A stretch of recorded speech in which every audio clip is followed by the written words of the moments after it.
तो दोस्तों, मैं एक बार फिर से आप सभी का मेरे YouTube channel D study centre पर तहे दिल से स्वागत करता हूं। दोस्तों, ये हमारी कक्षा 12 के फिजिक्स के अध्याय नंबर 1 विद्युत विद्युत आवेश एवं क्षेत्र की क्लास नंबर 2 और आज की इस क्लास में पढ़ेंगे हम स्वर्णपत्र विद्युतदर्शी के बारे में। तो दोस्तों, कल की क्लास में मैंने बताया था कि स्वर्णपत्र विद्युतदर्शी एक ऐसा उपकरण होता है जिसके द्वारा हम यह पता लगा सकते हैं कि समान जाति के आवेशों में प्रतिकर्षण बल लगता है। इसके अलावा स्वर्णपत्र विद्युतदर्शी का एक और उपयोग होता है, वो है कि हम यह पता लगा सकते हैं कि किसी भी चालक छड़ में आवेश है या नहीं है। तो आइए स्टार्ट करते हैं अपना स्वर्णपत्र विद्युतदर्शी। दोस्तों, स्वर्णपत्र विद्युतदर्शी में सबसे पहले लेते हैं हम एक कांच का बॉक्स। दोस्तों, ये अपना कांच का बॉक्स, जिसे कांच की बोतल मान सकते हैं, ये अपनी कांच की बोतल। और अब हम एक छड़ लेते हैं, ये अपनी चालक छड़। चालक छड़ किसी भी धातु की हो सकती है, चांदी, सोना या फिर अन्य कोई धातु की हो सकती है। और ये अपनी चालक छड़, लेकिन इसमें आवेश नहीं है, केवल चालक है, इसके अंदर आवेश उपलब्ध नहीं है। और अब हम एक पतली सोने की पन्नी लेते हैं और उस सोने की पन्नी को ऐसे फोल्ड कर लेते हैं और यहाँ पर लगा देते हैं। ध्यान रखना कि सोने की पन्नी बीच में से मुड़ी हुई है, टूटी हुई नहीं है। और इसको यहाँ पर लगा देते हैं। और अब इसके पास लाते हैं एक छड़, जो है अपनी आवेशित छड़। अर्थात इस छड़ पर आवेश है, चाहे वह धनावेश हो चाहे वह ऋणावेश हो। तो हम ले लेते हैं इस पर धनावेश।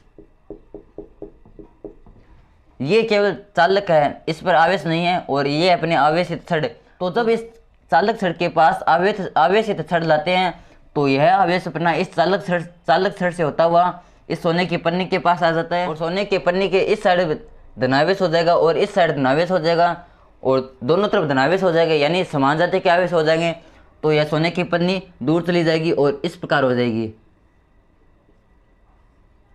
क्योंकि इस पर धनावेश आ जाएगा और इस पर भी धनावेश आ जाएगा। तो इस प्रकार स्वर्णपत्र विद्युतदर्शी के द्वारा हम पता लगा सकते हैं कि समान जाति के आवेशों में प्रतिकर्षण बल लगता है। और दूसरा, मैंने बताया था कि इसके द्वारा हम यह भी पता लगा सकते हैं कि कोई छड़ आवेशित है या नहीं है। वो कैसे लगा सकते हैं कि जैसे मान लो इसके पास हम धनावेश छड़ लाए, तो इस पर धनावेश आ गया और ये दोनों पन्नियाँ एक दूसरे से प्रतिकर्षित हो गई। अगर इस छड़ पर आवेश नहीं होता तो ये सोने की पन्नियाँ प्रतिकर्षित नहीं होती। तो इसके द्वारा हम पता लगा सकते हैं कि यह छड़ आवेशित नहीं है। तो ये था हमारा स्वर्णपत्र विद्युतदर्शी। और इसके मुख को हम कोरक से ढक देते हैं, ये अपना कोरक। अब लिखते हैं इसकी परिभाषा।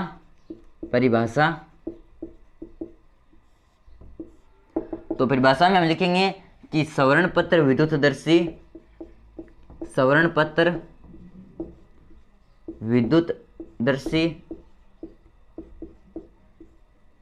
वह उपकरण होता है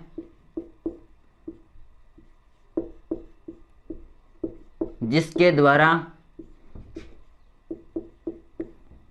हम यह जान सकते हैं कि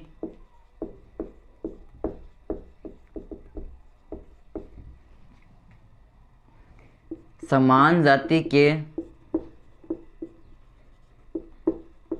आवेशों में प्रतिकर्षण बल लगता है,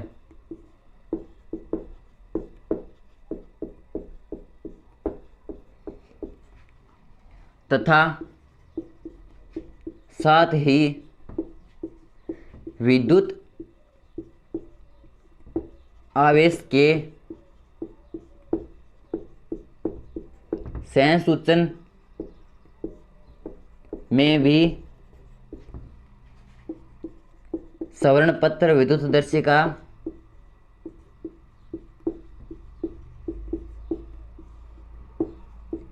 उपयोग होता है।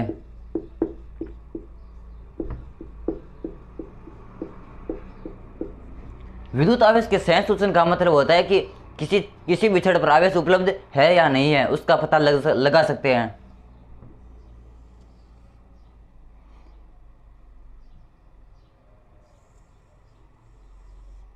यहाँ पर आएगा अपना जाति।